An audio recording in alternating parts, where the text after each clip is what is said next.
الحمد لله نحمده ونستعينه ونستغفره ونؤمن به ونتوكل عليه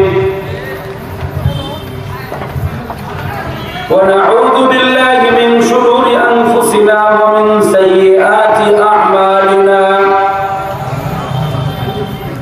من يهده الله فلا مضل له ومن يضلله فلا هادي له وأشهد أن لا إله إلا الله وحده لا شريك له ونشهد أن سيدنا وحبيبنا وطبيبنا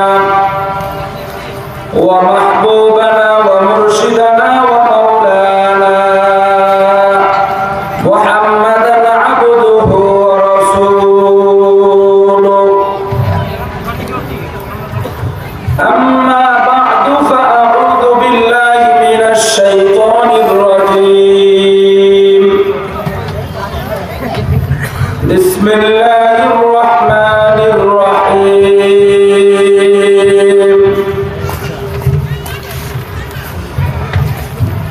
والعصر إن الإنسان لفي خسر إلا الذين آمنوا وعملوا الصالحات وتواصوا بالحق وتواصوا بالصبر. وقال سيدنا رسول الله صلى الله عليه وسلم: تركت فيكم أمرين لن تضلوا ما تمسكتم بهما كتاب الله وسنة رسوله. وقال النبي صلى الله عليه وسلم: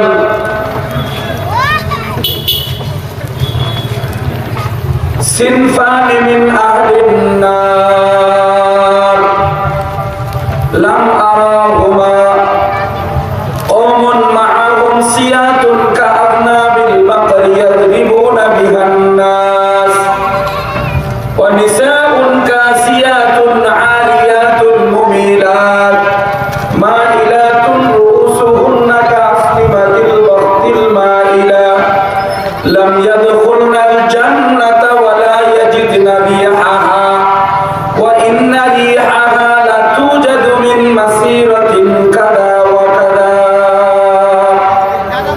صدق الله مولانا العظيم صدق رسوله النبي الكريم ونحن على ذلك لمن الشاهدين والشاكرين والحمد لله رب العالمين. قال الله تبارك وتعالى في شان حبيبي ومحبوبه ومعشوقه مخبرا وآمرا: إن الله وملائكته يصلون على النبي يا أيها الذين آمنوا صلوا عليه وسلموا تسليما.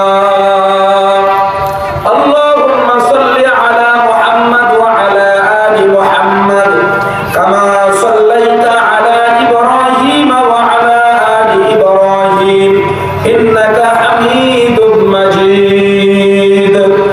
اللهم بارك على محمد وعلى آل محمد كما باركت على إبراهيم وعلى آل إبراهيم إنك حميد مجيد.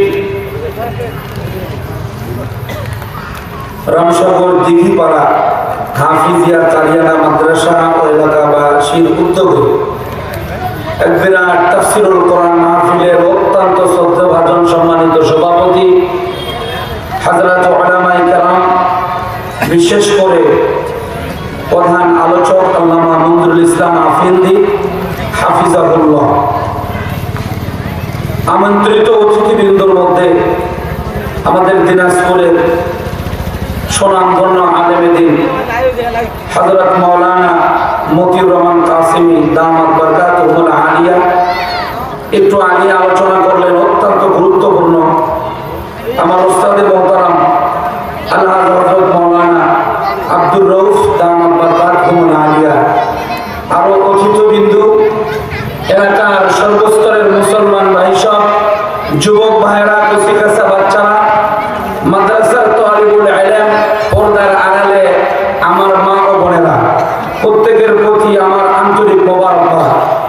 সর্বপ্রথম অসংখ্য অগণিত শুকর ও সুজুদ মহান আল্লাহ তাআলার জন্য, যে আল্লাহ তাআলা অত্যন্ত মেহেরবানি করে স্নেহ করম করে দুনিয়ার হাজারো ব্যস্ততার থেকে মুক্ত করে আল্লাহর দেওয়া মূল্যবান হায়াতকে দীর্ঘায়িত করে এ পর্যন্ত সুস্থ সবল রেখে জান্নাতি আয়োজনে উলামায়ে কেরামের সহবতে দ্বীনি মজমায় আল্লাহ তাআলা আমাকে আপনাকে আসার বসা বিশেষ তৌফিক দান করলেন। সেই মহান মহিয়ান আল্লাহ তাআলার জন্য কালিমাতুশ শুকর আদায় করতে অন্তরের অন্তঃস্থল থেকে মহাব্বত নিয়া, ভক্তি নিয়া, সমস্বরে জোর আওয়াজে দিল থেকে বলুন আলহামদুলিল্লাহ। একটু মহাব্বতের আওয়াজে আলহামদুলিল্লাহ। অসংখ্য অগণিত দরুদে সালামের হাদিয়া প্রেরিত হোক ওই মহামানবের প্রতি, যিনি শাফিউল মুসলিমিন রাহমাতুল লিল আলামিন, ইমামুল আম্বিয়া, সাইয়্যিদুল আম্বিয়া, নবী মুস্তাফা, নবী মুজতবা, শাফিয়ে আযম, নবী আকরাম, সরওয়ারে দো জাহান, খাতামুন নবিয়্যিন, সিরাজাম মুনীরা, বাশীরা ওয়া নাযীরা। সবাই বলুন সাল্লাল্লাহু আলাইহি ওয়াসাল্লাম। দ্বীনি মাদ্রাসার দ্বীনি প্রোগ্রামে আমরা আসতে পেরে খুশি না বেজার? জোরে বলেন। তাহলে যারা এখনো ওই যে কিনারে দাঁড়ায় আছেন, সাইডে দাঁড়ায় আছেন, তাদেরকে অনুরোধ করবো অতি দ্রুত প্যান্ডেলের ভিতরে ঢুকে পড়েন। যারা প্যান্ডেলের একদম লাস্ট মাথায় আছেন তারা জমে জমে সামনের দিকে বসে যান, চলে আসেন। এর পিছনে যারা আছেন চলে আসেন। আমি কোরআনে কারীমে 114টা সূরার মধ্যে থেকে 103 নম্বর সূরা, সূরা আল আসর, মাক্কিয়া, ছোট্ট সূরা, এটা তেলাওয়াত করেছি। আপনাদের সবার মুখস্থ আছে। ইমাম সাহেবরা মাগরিবের নামাজে সূরা বেশি করে থাকে। আমাদের এটা তাফসীরুল কোরআন মাহফিল। আমি এই সূরার তাফসীর সংক্ষিপ্ত আকারে আপনাদের সামনে তুলে ধরব। বর্তমান প্রেক্ষাপট নিয়ে কিছু কথা বলবো। আল্লাহ তাআলা আমাদের শ্রোতা বক্তা, এলাকার জনসাধারণ, ওলামা তলাবা, বিশেষ করে যুবক শ্রেণীদেরকে আল্লাহ তাআলা খাস করে মেহেরবানি করে একেবারে আলাদা করে এই জাগরণ যেটা তৈরি করে আমাদের দেশ থেকে সেই বহুদিনের জালেম ফ্যাসিস্টকে বিতাড়িত করার জন্য যে যুবকরা জাগরণ তৈরি করেছিল, ওই যুবকদের মাধ্যমে আমরা আবার সেই ঈমানে আর উদ্দীপনায় আবার উজ্জীবিত হতে চাই। আমাদের এই দেশ থেকে কোন রকমের ইসলাম বিদ্বেষী, উলামায়ে কেরামের শত্রু, মাদ্রাসার শত্রু, দ্বীনি প্রোগ্রামের শত্রু, তাফসীরুল কোরআনের প্রোগ্রামের শত্রু আমরা আর দেখতে চাই না। কথা কোন ঠিক না বেটি? এ দেশে কোন মাদ্রাসা বিরোধী কথা হবে তাকে আমরা বরদাস্ত করি না। আমার রাসূলকে নিয়ে কটূক্তি করবে, নবীজির সুন্নাহকে নিয়ে কটূক্তি করবে, এমন কুলঙ্গারকে এক মিনিটের জন্য বাংলার জমিনে রাখবো না। কথা কোন ঠিক না বেটি? আগায় আসুন সামনের দিকে। ওই ভাই পিছনে যারা বসে আছেন সামনের দিকে আগায় আসুন, সামনে বসে যান। মাঝখানে কোনো ফাঁকা জায়গা রাখবো না। আর ঈমান দুর্বল করে, মুসলমান নাম ধারণ করে, ঈমানে পিছিয়ে, তাকওয়ায় পিছিয়ে, কোন জাগরণে আপনাকে পিছিয়ে রাখবে সেই সময় আর নাই। যে সময় মুসলমানের অন্তরে রক্তক্ষরণ হচ্ছে, প্রত্যেকটা মুসলমান রক্তে সেই লেলিহান শিখা দেখে, রক্তের বন্যা দেখে আজ মুসলমান বসে থাকার সুযোগ নাই। ছোট ছোট শিশুদেরকে ধরে বন্দুকের নল দিয়ে তাদেরকে জান্নাতে পৌঁছায় দেওয়া হচ্ছে। সেই শহীদদের কাতারে আজকেও যদি আমরা শামিল না হতে পারি, ফিলিস্তিনের সাথে মতামতকে মিলায়া আজকেও যদি আমরা ওই কাতারে না আসতে পারি, তাহলে আমাদের মতো গাফেল আর কেউ নাই। কথা কোন ঠিক না বেটি? এত অলস আর গাফেল যে আজকে শিশু, আজকে নারী, আজকে যারা দুর্বল তাদেরকে গুলি করে, সেই মিসাইল দিয়ে বোমা মেরে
নারায়ে তাকবীর।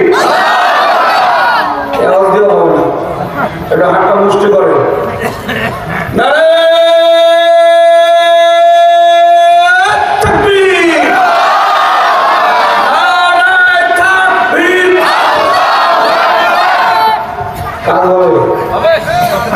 ভিতর থেকে আসা, ভিতর থেকে এই আওয়াজ ভিতর থেকে আসতে হবে ইনশাআল্লাহ। মুসলমানের ওই শক্তি যেটা ঈমানি শক্তি, সেটা ভিতর থেকে আসে। ওটা যদি জবানের সাথে ফিট হয়, তাহলে গৌর গোবিন্দর যেমন ইট খসে খসে পড়েছিল, অটোমেটিক খসে খসে পড়বে। সেই মুজাহিদের আযান লাগবে, মুয়াজ্জিনের আযান না, মুজাহিদের আযান। মুয়াজ্জিন না এই রমজানে কত টাকাটাই করলো সেহরি খাওয়ানোর জন্য, এই বেদাত আর কুসংস্কার সে করলো, চালু করলো, কেউ ঘুম থেকে উঠে না। কথা কোন ঠিক না ঠিক? কিন্তু আযানটা যদি হয় মুজাহিদের, তাহলে ইনশাআল্লাহ এ সমাজে কোন নাস্তিক মোরতাদ ইহুদির দালাল এখানে ঠাঁই জোগার সুযোগ নাই। কথা কোন ঠিক না ঠিক?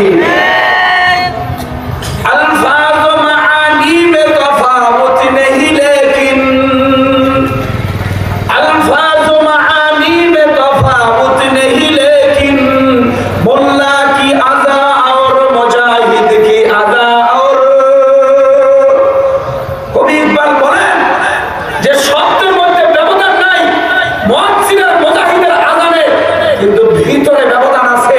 মুয়াজ্জিন আযান দিলে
যারা যায় তারা মর্দের বেটা, কথা কোন ঠিক না বেঠি? এই স্লোগান যারা দেয় তারাও মুখ ছুড়িয়ে চলে, যারা তার সাথে থাকে তারাও মুজাহিদের বেটা। আজ ওই দিন চলে গেছে, এই দুর্দিন আমার আপনার পরিবর্তন হয়ে সুদিন এসেছে। এখন তৈরি না, জিহাদ ছাড়া শান্তির পথ নাই, কথা কোন ঠিক না বেঠি? জিহাদ ছাড়া মুক্তির পথ নাই। এক হাতে তসবিহ আর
আকবার। ডাক দিয়ে বলতেছে, ও পতি, তুমি টেনশন করিও না, আল্লাহ আমাদের সাথে আছে। এমন করে ছোট্ট বাচ্চা যখন পথিককে আওয়াজ দিয়েছে, পথিক আগায় এসে বলে, ভাই তুমি যে এত ছোট্ট শিশু হইয়া আল্লাহর প্রতি এত ভরসা, আমি কি তোমাকে উদ্ধার করব? তোমাকে ওখান থেকে নিয়ে আসার জন্য কর্মীগুলোকে ডাক দিব। কয় এজন্য তোমাকে আমি ডাকি নাই, আমি এই জায়গায় জীবিত, সারা বিল্ডিং এর সমস্ত মানুষ শহীদ হয়ে গিয়েছে, আমাকে যিনি বাঁচায় রাখছেন উনি আমাকে উদ্ধার করবেন, তোমাকে উদ্ধার করতে হবে না। তুমি আমাকে খবর দাও, ইসরায়েলের কুকুরের থেকেও নিকৃষ্ট বাহিনী এখান থেকে গেছে না আছে? আল্লাহু আকবার, জোরে বলেন আল্লাহু আকবার। এই শিশুর ঈমান কত মজবুত, বলতেছে সেই কুকুরের চাইতে নিকৃষ্ট ওই ইসরায়েলি বাহিনী এখনো আছে না নাই বলো? কয় এখন তো দেখা যায় না। কয় আমি তোমাকে শপথ গ্রহণ করার জন্য, ওয়াদা করার জন্য, প্রতিজ্ঞাবদ্ধ করার জন্য তোমাকে আমি ওয়াদা করতেছি, শপথ গ্রহণ করো, জিহাদের জন্য উত্তীর্ণ হবে, জিহাদের জন্য উত্তীর্ণ হবে, আমিও তোমার সাথে জিহাদে যাব। এই এরিয়ায় কোন কুলঙ্গার ইহুদি থাকার ক্ষমতা রাখে না। আল্লাহু আকবার। এরা বাচ্চা রক্তি, একজন ছোট্ট ফিলিস্তিনের ঈমান কি মজবুত। আর আজকে আমাদের কোন চেয়ারের দরকার? ঈমান বিক্রি হলো সিআরপির। কথা কোন ঠিক না ঠিক? হুজুরদেরকে জেলখানায় ঢুকায়া তাকে দোষী সাব্যস্ত করেও আমার চেয়ারের দরকার। এ হলো আমাদের ক্ষমতার টানাটানি। আমাদের দেশে টাকা বিদেশে পাচার করার জন্য যত ভঙ্গি আর যত বাহানা, সব এই এরিয়ায় বাস্তবায়নের জন্য সব করি আমরা, ঈমানটা হেফাজত করি না। কথা কোন ঠিক না ঠিক? ঈমানটাই হেফাজত করি না। ও বন্ধুরা, দিনের কানে শুনবেন, একজন ফিলিস্তিনের শিশুর যদি এ পরিমাণ ঈমানের যদি জোর হয়, আমার আপনার ঈমান কি পরিমাণ তাজা করার দরকার। এই শিশু নিজের জীবনের মায়া করে নাই, কিন্তু আল্লাহর সবচেয়ে বড় পবিত্র বিধান, সন্ত্রাসের মোকাবেলায় পবিত্র বিধান হলো জিহাদ। তাই আজকেই যদি জিহাদে উন্নীত হয়ে যাও, প্রত্যেকটা মানুষ যদি শহীদের চেতনা নিয়ে আল্লাহর রাস্তায় যদি নেমে পড়ে, আল্লাহর রাস্তায় শহীদ হব, দ্রুত আল্লাহর কাছে পৌঁছে যাব, এমন যদি চেতনা নিয়ে মাঠে নেমে যায়, ওই এরিয়ায় কোনো সন্ত্রাসী থাকতে পারে না, ওই এরিয়ায় কোনো ইসলাম বিদ্বেষী কোনো কুলঙ্গার টিকতে পারবে না। এটাই হলো মহা সত্য, এর উপরে আর কোনো সত্য নাই। তাই আমি আপনাদেরকে ওই ঈমানে উজ্জীবিত করতে চাই যে আজকেও তৈরি না, আমাদের এই এরিয়া থেকে সবচেয়ে বড় জিহাদ হবে। সমস্ত ইসরায়েলি পণ্য, আমেরিকার পণ্য, যারাই তাদের দোষর, সমস্ত পণ্যকে বয়কট করে আমাদের দেশীয় পণ্যে আমরা চলবো। কোন ইনশাআল্লাহ? হাত উঁচা করে দেখাও। নারায়ে তাকবীর, নারায়ে তাকবীর, নারায়ে তাকবীর। আল্লাহ তাআলা আমাদের এই মিছিল, ইসরায়েলি ইহুদি সমস্ত পণ্য বয়কট, এই বিশেষ আন্দোলনে আল্লাহ তাআলা সাকসেস হওয়া তৌফিক দান করেন। জোরে বলেন আমিন। আল্লাহ বলেন, ইন্নাল ইনসানা লাফি খুসর, নিশ্চয় সমস্ত মানুষরা ক্ষতিগ্রস্ত, ইল্লাল্লাযীনা আমানু ওয়া আমিলুস সালিহাত ওয়া তাওয়াসাউ বিল হাক্কি ওয়া তাওয়াসাউ বিস সাবর। আল্লাহ বলেন, যারা ঈমানে বলিয়ান, যারা আমলে সালেহ কন্টিনিউ করে, যারা হকের উপরে থাকে, হকের দাওয়াত দেয়, নিজে সবর করে, সবরের উপরে আরেকজনকে দাওয়াত দেয়, এই চার গুণ যারা অর্জন করেছে, একমাত্র তারাই হলো সফলতা। ঈমানের কয়েকটা দিক। আসুন, বুখারী শরীফের হাদিসে নবী সাল্লাল্লাহু আলাইহি ওয়াসাল্লাম ইরশাদ করেন, আল ঈমানু বিদউন ওয়া সাবউনা শুবা।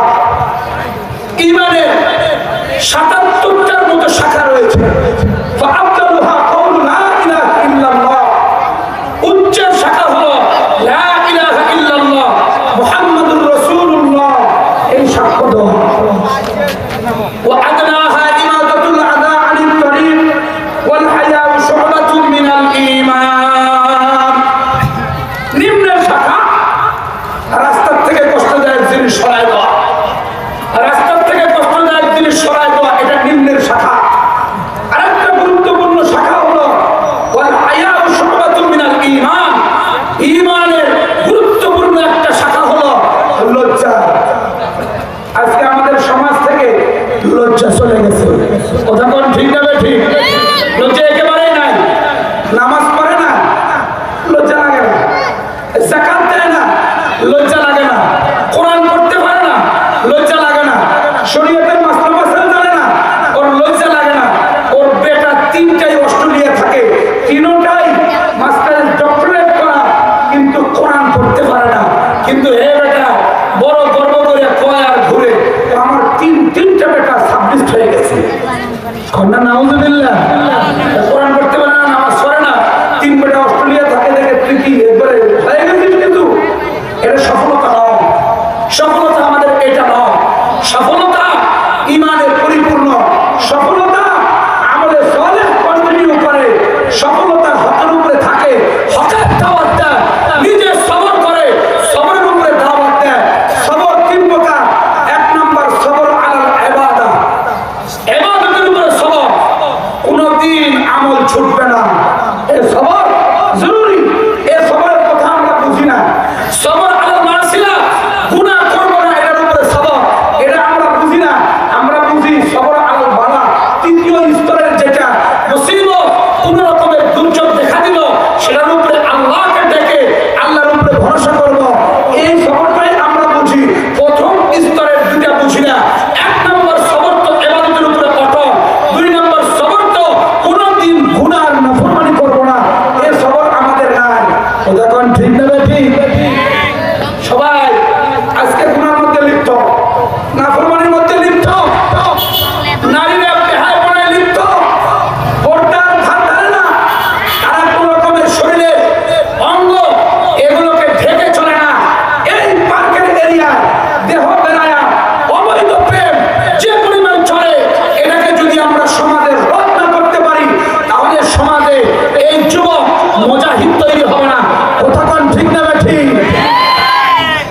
যে সমাজে নারীরা ঠিক আছে, পর্দা ইসলাম মেন্ট্রিক মেনে চলে, এ সমাজে যুবক নেশা ফ্যাসিনেশন থেকে বিরত থাকে, যে যুবক পাঁচ ওয়াক্ত নামাজে অ্যাক্টিভ, এ সমাজ দ্রুত কোরআনী সমাজ হবে। এ সমাজ দ্রুত ইসলামী শরিয়া মোতাবেক সমাজ চলবে। কথা কোন ঠিক না ঠিক? কিন্তু আমাদের সমাজে 24-এ সেই আন্দোলনে, এই 5 আগস্টের পর থেকে অনেক যুবক ইসলামের দিকে ঝুঁকছে, অনেক যুবক ঝুঁকছে, অনেক যুবক ইসলামের দিকে ঝুঁকছে। কিন্তু আমাদের নারীরা দেখা যাচ্ছে না পর্দায়।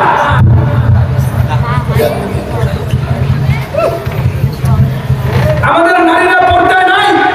আমাদের নারীরা যে পরিমাণ পর্দায় থাকার দরকার, সেটা নাই। বহিঃপ্রকাশ আপনাদের এই এরিয়ায় ঘটে। ওটা কোন ঠিক না ঠিক?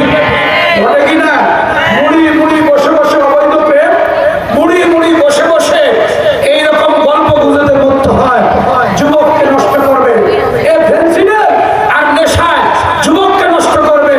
এজন্য আমি অটোওয়ালা, এদেরকে আমি দৃষ্টি আকর্ষণ করছি, এইদিকে অটো চালাও, তোমার অটোতে করে নেশা দ্রব্য পার হয়, তুমিও দায়ী থাকবা। কথা কোন ঠিক না ঠিক?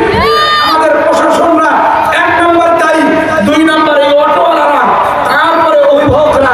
কথা কোন ঠিক না ঠিক? অভিভাবক যদি ঠিক হয়ে যায়, তাহলে তো এই ধরনের কর্মকাণ্ডের সাথে জড়িত হয় না। আজকে সমাজে নারীরা আর যুবকরা যদি ঠিক হয়ে যায়, তাহলে ইনশাআল্লাহ এ সমাজ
ওই নামাজ না পড়লে কি হবে? ইমান মুখ ঠিক আছে, আছে না নাই?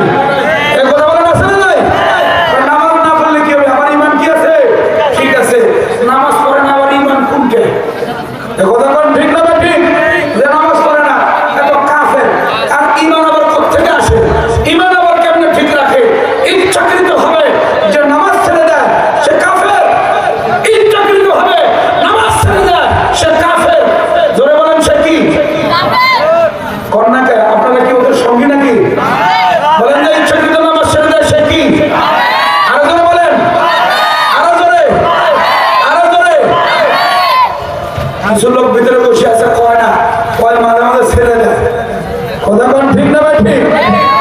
আমলে সালেহ ইমানের সাথে গুরুত্বপূর্ণ, ইমানের সাথে সবচেয়ে গুরুত্বপূর্ণ ব্যাপার ইমানকে ঠিক রাখার জন্য, সেটা হলো আমলে সালেহ। কেউ যদি আমলে সালেহ না করে তাহলে তার ইমান কমতে কমতে কমতে কমতে এক সময় হারায় যাবে, শেষ হয়ে যাবে, এক সময় ওটা থাকবে না। এজন্য আমলে সালেহ সবচেয়ে গুরুত্বপূর্ণ একটা আমল, সেটার সাথে আপনাকে লাগায় রাখতে হবে। قال النبي صلى الله عليه وسلم على ما يمحو الله به الخطايا ويرفع به الدرجات.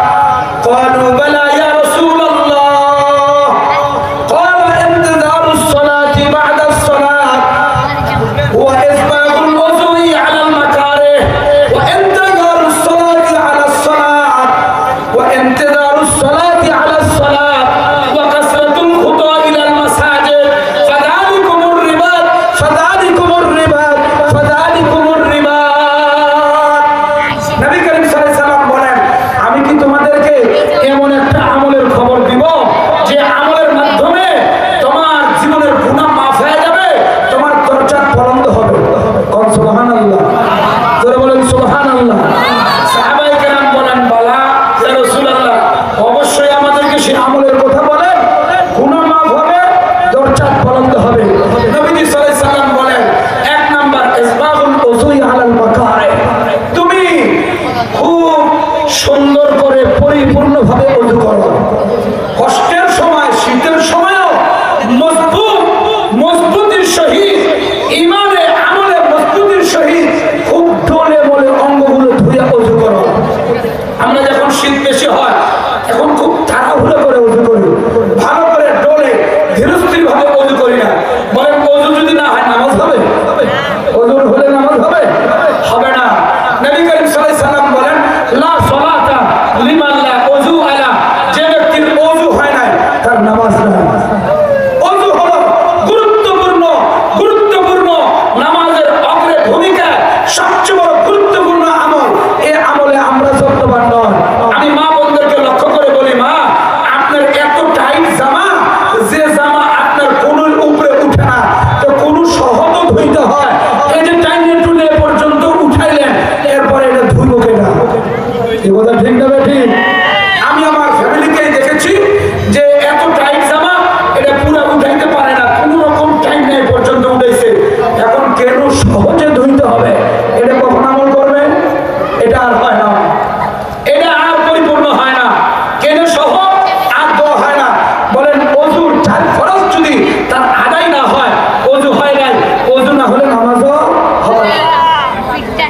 দুই নম্বর আমল নবীজি বলেন, ওয়া কাসরাতুল খুতা ইলাল মাসাজিদ,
ঠিক না বেঠিক? সময় সময় কাজ হয়। বাপ মারা গেছে, কয়েকদিন ভালোই নামাজ পড়ছে, কয়েকদিন ভালোই টুনি মাথা দিয়ে ঘুরছে, ভুলে গেছে আবার আগে ফিরবে। বাপ মারা গেছে, কয়েকদিন ভালো চলছে, বাপ চলে গেছে আবার ভুলে গেছে। কথা কোন ঠিক না বেঠিক? এটা হলো আমাদের অবস্থা। ক্ষতিগ্রস্ত হয়ে যাবেন। আল্লাহ বলেন ক্ষতিগ্রস্ত, ইন্নাল ইনসানা লাফি খুসর, সমস্ত মানুষেরা ক্ষতিগ্রস্ত, কিন্তু ইমানে মজবুত, আমলে যত্নবান। আমলে যত্নবান, এই যত্নবান আমল লাগবে। মসজিদের দিকে আমাদের কদম বেশি করব তো ইনশাআল্লাহ। মসজিদের দিকে আমাদের কদম বেশি হবে। এই মসজিদের সাথে যাদের দিল লাগানো, মসজিদের সাথে নিজের আত্মা লাগানো, এমন ব্যক্তি হাসরের ময়দানে তার স্থান হবে আল্লাহ আরশের ছায়া। জোরে বলে আল্লাহু আকবার। ওই দিন, যেই দিন আল্লাহর আরশের ছায়া ছাড়া আর কোনো ছায়া থাকবে না। আমসাগরে বেড়াইতে আসিয়া কত গাছের ছায়া, এত রোদ, এই যে টুকটুকি নিয়ে বেড়াইতে আসছেন, বাদাম খাওয়া শেষ, গাছের তলায় যায় একটু আশ্রয় নিলেন, বিশ্রাম নিলেন, পরে ভ্যান দিয়ে অটো দিয়ে চলে গেলে কি মজা না কাটলেন আপনি ঈদের ছুটিতে। ওই সময় আপনার গেছে হাসরের ময়দানে আল্লাহর ছায়া ছাড়া আর কোনো ছায়া থাকবে না। আল্লাহর ছায়ার ভাগী কারা হবে? আল্লাহকে যারা আপন বানাইছেন। কথা কোন ঠিক না বেঠিক? আল্লাহকে যারা আপন বানাইছে কিভাবে? সদকায়ে জারিয়ার মাধ্যমে, মাদ্রাসায় তালিম ইলম পড়ানো, মাদ্রাসায় নিজে পড়া, ছাত্রদেরকে পড়ানো, ইলমের প্রচার প্রসার, এটা হলো সদকায়ে জারিয়া। এটা চলমান সওয়াব, সর্বসময় আপনার কাছে সওয়াব পুষতে থাকবে, মরে গেলেও চলবে। কন্যা সুবহানাল্লাহ। মরে গেলেও চলবে।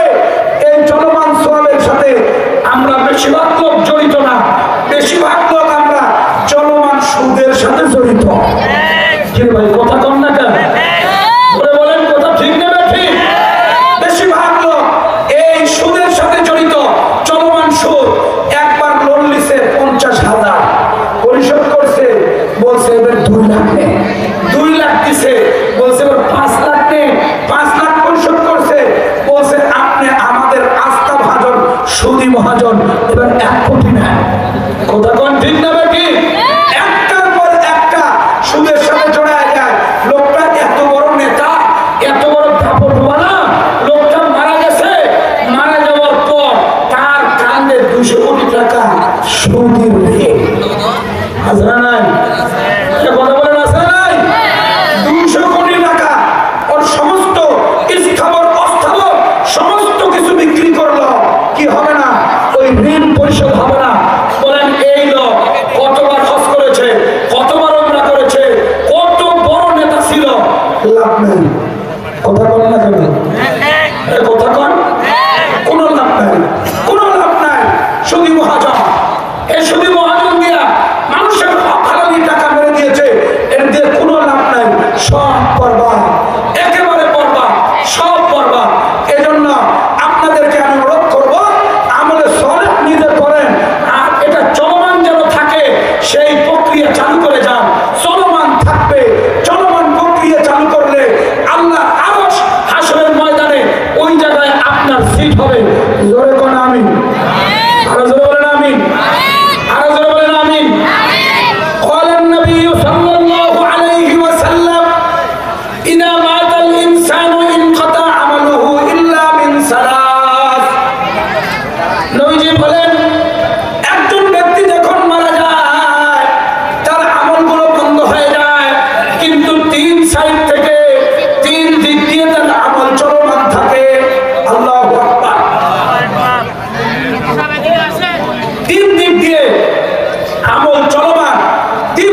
শত শত মসজিদে ওনার মুয়াজ্জিন, ওনার ছাত্র ইমাম, ওনার ছাত্র মাদ্রাসার মুতামিম, ওনার ছাত্র মাদ্রাসার শিক্ষক, নুরানির শিক্ষক, হেফজখানার শিক্ষক ছড়িয়ে গেছে।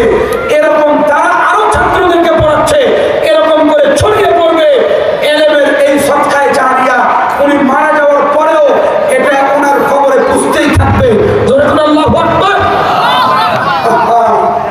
এই কাজে আমরা নাই, এই কাজে আলেমরা এতভাবে আগায় গেছে, আলেমের ঋণ কোন জনগণ পরিশোধ করতে পারবে না, কোন জনগণ পারবে না। এই আলেমের সাথে সঙ্গ দিয়া এই মাদ্রাসায় কোন গরিব ছাত্র আসলো তাকে আমি আগায় দিব, অর্থনীতির দিক দিয়া তাকে আমি, খাবারের দিক দিয়া তাকে আমি হেল্প করে তাকে আলেম বানাবো। এই মাদ্রাসা অনেক হিতাকাঙ্ক্ষী কমিটি কিন্তু আছেন যারা এই ছাত্রগুলোকে 2 বছর 3 বছর 4 বছর যে টাইম পড়েছে এদেরকে নিজের বাড়ি থেকে খানা খাওয়াইছে। আলহামদুলিল্লাহ, যখন আলহামদুলিল্লাহ। এই আপনার খানা খাইয়া যে সমস্ত হাফেজ কোরআন সিনের মধ্যে জমা করলো, আপনার খানা খাইয়া যে গরিব ছাত্র আলেম হলো, এই এলেমের সদকায়ে জারিয়া আপনার কবরে পুষতে থাকবে। জোরে কোন আল্লাহু আকবার। 3 নম্বর সদকায়ে জারিয়া আওয়ালাদিন সালিহিন ইয়াদউ লাহ, নেককার সন্তান আপনার জন্য দোয়া করবে, নেককার সন্তান আপনার জন্য হাত তুলে দোয়া করবে। এই নেককার সন্তান বানায় গেলেন, এই নামাজে ইসবা পুরা নামাজি, যাকাত দেয় হিসাব করে, এ দ্বীনের প্রতি এত আগ্রহ, সমস্ত দ্বীনের কাজের সাথে জড়িত। সে যেই জায়গায় থাকুক, সরকারি চাকরি, সচিবালয়, এমপি, মন্ত্রী, যে জায়গায় যাক না কেন, এরকম নেককার সন্তানের মাধ্যমে আপনার সদকায়ে জারিয়া এমন ভাবে হবে, এই সন্তান আপনার জন্য হাত তুলে দোয়া করবে, মুহূর্তেই দোয়া কবুল করে আল্লাহ আপনাকে জান্নাতি বানাবে। জোরে বলেন আমিন। এই কাজে আমরা নাই। অনেকেই এখন সচেতন, অনেকেই এখন সচেতন। আমাদের অনেক বড় বড় টাকাওয়ালা, অনেক বড় শিল্পপতিরাও আজকে দেখা যায় আলহামদুলিল্লাহ সন্তানদেরকে দিনদার বানাচ্ছে। সন্তান সবগুলোকেই আপনার আলেম বানাতে হবে জরুরি না, কিন্তু দিনদার বানানো জরুরি। কথা বল ঠিক না ভাই? ঠিক। দিনদার বানানো জরুরি, আলেম বানানো জরুরি না, দিনদার বানানো জরুরি। আমার সন্তান যে এরিয়ায় যাক না কেন, আমার সন্তান দিনদার হবে। আসুন, নবী করিম সাল্লাল্লাহু আলাইহি ওয়াসাল্লাম হাদিসে ইরশাদ করেন, সাবআতুন ইউযিল্লুহুমুল্লাহু ফি যিল্লিহি ইয়াওমা লা যিল্লা ইল্লা যিল্লু, আল ইমামুল আদিল ওয়া শাবুন নাশা ফি ইবাদাতিল্লাহ ওয়া কলবুহু মুআল্লাকুন বিল মাসাজিদ ইযা খারাজা মিনহু হাত্তা ইয়াউদা ইলাইহি। নবীজি বলেন, যেদিন আল্লাহর আরশের ছায়া ছাড়া আর কোনো ছায়া থাকবে না, বিভীষিকা মাঠ, যে হাসরের ময়দান, প্রত্যেকটা লোক তার চেহারা, চোখের দৃষ্টি যেই দিকে ফিরাবে, দ্বিতীয় দিক ফিরানোর সুযোগ নাই। এমন বিভীষিকা ময়দান, যে ময়দানে দুধ পানকারী মহিলা তার সন্তানকে দুধ পান করানোর কথা ভুলে যাবে, গর্ভবতী মহিলার গর্ভপাত হয়ে যাবে। এমন বিভীষিকা মাঠে আল্লাহ পাক রব্বুল আলামিনের আরশের ছায়া ছাড়া আর কোনো ছায়া থাকবে না। আল্লাহ তাআলা 7 শ্রেণীর লোকদেরকে ওই আরশের ছায়ার নিচে জায়গা দিবেন। জোরে বলেন আমিন। আল্লাহ আমাদের কবুল করুন। জোরে বলেন আমিন। আরশের ছায়া, ওই আরশের ছায়ায় আল্লাহ তাআলা ওই কোয়ালিটিপূর্ণ আমল, যে ব্যক্তি মসজিদের সাথে দিল লাগানো ছিল, এই আমলে নিজেকে পৃথিবীতে প্রতিষ্ঠা করেছে, পৃথিবীতে তার জীবনটাকে এমন করে সাজাইছে যে তার দিলটা মসজিদের সাথে লাগানো। মসজিদ থেকে বের হয়ে আসে, আবার মসজিদে যাওয়ার জন্য ব্যাকুল, মসজিদ থেকে আসার পরে আবার মসজিদে যাওয়ার জন্য অন্তরে ব্যথা। এশার নামাজ পড়ে ঘুমায় আর আল্লাহকে ডাক দিয়ে বলে, আল্লাহ, কত লোক ঘুমাইল আর চলে গেল, কত লোক ঘুমায় জীবিত হলো না, তার জানাজা হয়ে গেল। আল্লাহ আমাকে যদি জীবিত করেন তাহলে মসজিদে নিয়ে, আর যদি চলে যায় আল্লাহ আপনার জান্নাতে নিয়ে। এমন করে ছেলেটা ঘুমায়। এই ব্যক্তির দিন আল্লাহর মসজিদের সাথে লাগানো। আল্লাহ বলেন এই কোয়ালিটি পূর্ণ লোক, তাকে আল্লাহ হাসরের ময়দানে আরশের ছায়ার নিচে জায়গা দিবেন। জোরে বলেন আমিন। আরো জোরে বলেন আমিন। قال النبي صلى الله عليه وسلم كثرة الخطى إلى المساجد, মসজিদের দিকে যার কদম বেশি, মসজিদের দিকে তার প্রত্যেক দিন যাতায়াত করার ধাপ বেশি। এই আমলটা এত গুরুত্বপূর্ণ। আমার নবীজি বলে এই আমলের কারণে বান্দার গুনাহ মাফ হয়ে যায়, আল্লাহ তার দরজা বুলন্দ করে দেয়। আর একটা গুরুত্বপূর্ণ আমল ইন্তিজারুস সালাতি বা'দাস সালাত, নামাজের পরে নামাজের জন্য অপেক্ষামান, নামাজের জন্য ইন্তজার করতে থাকে। এই আমলটা এত গুরুত্বপূর্ণ, নবীজি তিনবার করে বলেন ফাযালিকুমুর রিবাত, ফাযালিকুমুর রিবাত, ফাযালিকুমুর রিবাত। এটা তোমার দ্বীনের জন্য অতন্ত্র প্রহরী, তোমার আমল সংরক্ষণের জন্য অতন্ত্র প্রহরী। শয়তানের মোকাবেলায়, বেদিনের মোকাবেলায়, কাফেরদের মোকাবেলায় তোমার জন্য আমল সবচেয়ে বড় যোদ্ধাবান। এই আমলের উপরে আমাকে আপনাকে অটল করতে হবে। আল্লাহ বলেন ইল্লাল্লাযীনা আমানু ওয়া আমিলুস সালিহাত, আমলে অটল, আমলে যত্নবান, ঈমানে মজবুত, আমলে যত্নবান। তারপর তৃতীয় নাম্বার গুরুত্বপূর্ণ দিক নির্দেশনা সূরাতুল আসরের ওয়া তাওয়াসাউ বিল হক, হকের উপরে অটল অবিচল, হকের দাওয়াত দেয়। নিজে হকের উপরে অটল অবিচল, অপরকে হকের উপরে দাওয়াত দেয়। হক কোন জিনিস? কোরআন সুন্নাহ হক। কথা কোন ঠিক না ঠিক? সহজ তর্জমা, সহজ তর্জমা, কোরআন সুন্নাহ হলো হক। কোরআন সুন্নাহর মতো হক আর কোনো জিনিস না। দ্বীনে শরীয়ত এটা হক, আমার নবীজির আদর্শ এটা হক, কোরআনের জিন্দেগি এটা হক। নবীজির আদর্শ, আল্লাহর হুকুম, নবীজির আদর্শ মোতাবেক পরিচালিত করা এটা হক। এই হকের উপরে নিজে থাকে, অপরকে দাওয়াত দেয়। এটার উপরে নিজে অ্যাক্টিভ, অপরকে দাওয়াত দেয়। এই হকের উপরে নিজে বলিয়ান, নিজে যেমন যত্নবান, আরেকজনকে হকের দাওয়াত দেয়। এইরকম বলিয়ান একজন ব্যক্তি, আল্লাহ বলেন সে সফল কাম। জোরে কোন ঠিক না ঠিক? এখন তো হকের উপরে লোক খুঁজে পাওয়া মুশকিল। ওই হুজুর হক সাহেব তো নাম আছে না, হক সাহেব আছে আমাদের এলাকায়, ওই হলো সবচেয়ে বেশি না হক করে। কথা কোন ঠিক না ঠিক? হক সাহেব নাম আছে, তো নাম নিয়ে তো চলতেছে, কিন্তু হকের সাথে নাই, কোনো হকের কাজ তার কাছে নাই। আমাদের সমাজে এইরকম পর্যায়ের বহুত লোক যারা দ্বীনে শরীয়ত, নবীজির আদর্শ, নবীজির সুন্নাহ, কোরআনের কোনো হিসাব কিতাব তার কাছে নাই, যা মন চায় তাই করে।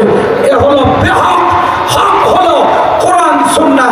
কথা কোন ঠিক না ঠিক? এ পর্যায়ে বহুত লোক পাওয়া যায় যারা হকের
মিথ্যা দিয়ে পুরা ভরপুর। সমাজে ব্যবসায়ীরা সবচেয়ে বেশি মিথ্যা, সবচেয়ে বেশি চলচলতি করে, সবচেয়ে বেশি মালে ধোকা দেয়। বলেন এরা হকের উপরে থাকবে কখন, হকের দাওয়াত দিবে কখন? কথা কোন ঠিক না ঠিক? সম্ভব হবে না যদি তুমি সততার উপরে না আসো, সম্ভব হবে না। আজকে বিধর্মীরা এই গুণ নিয়ে যায়, তারা ব্যবসায়ীতে অনেক বড় উপরে উঠে যাচ্ছে।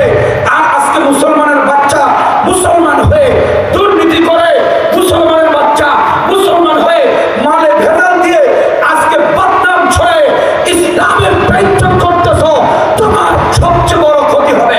কথা কোন ঠিক না ঠিক? তোমারই তো সবচেয়ে বড় ক্ষতি হবে, তোমার ইমানের সবচেয়ে বড় ঘাটতি হবে। এজন্য আসুন হকের উপরে থাকতে হবে। قال النبي صلى الله عليه وسلم عليكم بالصدق فإن الصدق يهدي إلى البر وإن البر يهدي إلى الجنة وإن الرجل لا يتحرى الصدق حتى يكون يوم القيامة صديقا। নবীজি সাল্লাল্লাহু আলাইহি সাল্লাম বলেন, তুমি সত্যকে তোমার জিন্দেগিতে আবশ্যক করে নাও, সততাকে তোমার জীবনে তুমি ধরে নাও। এই সততার উপরে তুমি চলবা। তোমার খাওয়া দাওয়া সত্য, তোমার চলাফেরা সত্য, ব্যবসা সত্য, লেনদেন সত্য, বক্তব্য সত্য, তোমার সমস্ত কিছু সত্য। কিয়ামতের দিন আল্লাহ তাআলা তোমাকে মহান সত্যবাদী বানায় হাসরের ময়দানে উঠাবে। জোরে বলেন আল্লাহু আকবার। এই সত্যবাদীর গুণ আমাদের অর্জন করতে সত্যের বাহিরে যাওয়ার সুযোগ নাই। আমি যুবকদেরকে অনুরোধ করি, যুবক তুমি তোমার জীবনকে মিথ্যার মধ্যে আশ্রয় করাইও না, তোমার জীবনকে সত্যের উপরে অটল করো। তোমার লেনদেন হবে সত্য, কথাবার্তা হবে সত্য। তুমি ছল চতুরি যদি শিখে যাও তাহলে তোমার দ্বারা কোনোদিন সফলতা আসতে পারে না। আমি প্রত্যেকটা অভিভাবককে, শিক্ষককে অনুরোধ করে বলে যাব, আপনার সন্তানকে সত্য শিখান। অতে অজগর শিখায়েন না, অতে অজগর শিখায়েন না, হ্যাঁ অজগর হবে। শরীয়তে ওযু শিখান। আপনার শিক্ষার মধ্যে যদি ভুল থাকে, শিক্ষার মধ্যে আপনার যদি উল্টাপাল্টা থাকে, তাহলে এ সন্তান সামনে সততা শিখবে না, সে ভেজাল, সে হক নিয়ে থাকতে পারবে না, সে বাতিলে চলে যাবে। কোথাও ঠিক নেবে ঠিক? সন্তানদেরকে হক পথে উঠানোর জন্য, সততার পথে উঠানোর জন্য শিক্ষকের ভূমিকা সবচেয়ে জরুরি। বাপ মায়ের ভূমিকা, তারপরে ভূমিকা আমাদের এরিয়া নেতৃত্ব যারা দিবে তাদের জন্য, যারা কোরআন হাদিস দিয়া, কোরআন সুন্নাহ দিয়া নেতৃত্ব দেয়, এমন লোকের নেতৃত্বকে মেনে নেন। এমন লোকের নেতৃত্বের মাধ্যমে সমাজ থেকে ফেন্সিডেল ঘর, সমাজ থেকে ব্যভিচার, সমাজ থেকে বেপরদা, সমাজ থেকে সততা আপনি কায়েম করতে পারবেন।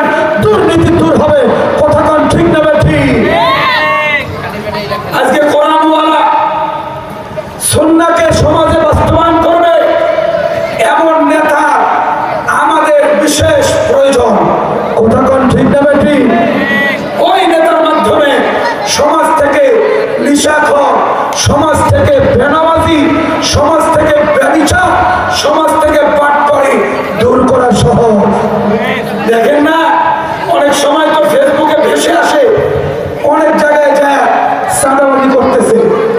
একটা মাত্র আনারসের দোকান, রাস্তার মধ্যে আনারসের দোকান দিচ্ছে ফুটপাতে, একজন এসে বলতেছে 100 টাকা চাঁদা দাও। কেন?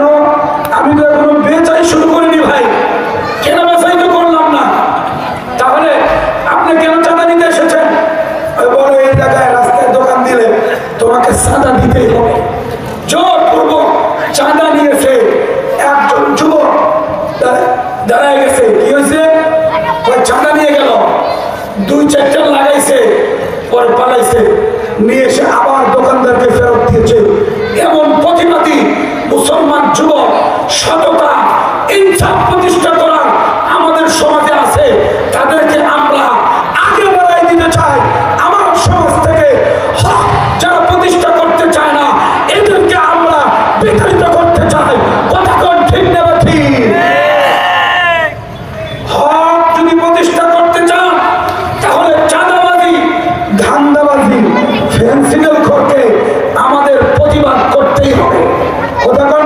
বেঠি?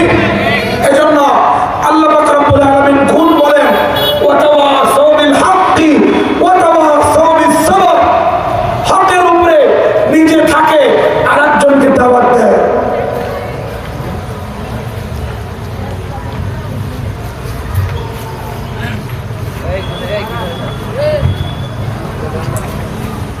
قال النبي صلى الله عليه وسلم إياكم والكذب فإن الكذب فجور وإن الفجور يهدي إلى النار وإن الرجل لا يتحرى الكذب حتى يكون يوم القيامة كذابا। نبي صلى الله عليه وسلم ارشاد করেন, মিথ্যাকে তুমি কোনোভাবেই চাপট করবে না, মিথ্যাকে তুমি এড়িয়ে চলবা। যে ব্যক্তি মিথ্যা বলতে থাকে, নিজেও মিথ্যা বলে, অপরকেও মিথ্যা বলায়, মিথ্যার উপরে মুআমালা, মিথ্যার উপরে লেনদেন, মিথ্যার উপরে ব্যবসা, মিথ্যার উপরে তার মাল সাপ্লাই দেয়, মিথ্যার উপরে বিজনেস করে, এমন ব্যক্তি কিয়ামতের দিন উঠবে, তাকে আল্লাহ সবচেয়ে বড় মিথ্যুক করে তুলবে। নাউজুবিল্লাহ, নাউজুবিল্লাহ। আমরা হকের যদি আওয়াজ দিতে থাকি, হকের উপরে নিজে যদি প্রতিষ্ঠিত হয়, তাহলে মিথ্যা, দুর্নীতি সসতর্কত ভাবে কোনোভাবে ঢোকার সুযোগ নাই। কথা কোন ঠিক না ঠিক? সুযোগ নাই, এটা অটোমেটিকলি বের হয়ে যাবে। যে জায়গায় বাতি জ্বলবে অন্ধকার থাকার সুযোগ না, বাতি জ্বললে অন্ধকার অটোমেটিক পার হয়ে যাবে। এজন্য আমি আপনাদের কাছে ৪র্থ নম্বর মিশন, ৪র্থ নম্বর সূরা আসরের গুণ, সেটা আমি আপনাদেরকে মেসেজ দিয়ে যাই, সেটা হলো সবর। সবর, সবর, ইবাদতের উপরে সবর। গুনাহ করব না, সবর, সবর করব। যদি কোনো বিপদ আপদ দুর্যোগ আসে, তাহলে আমি এভাবে অটল অবিচল করব।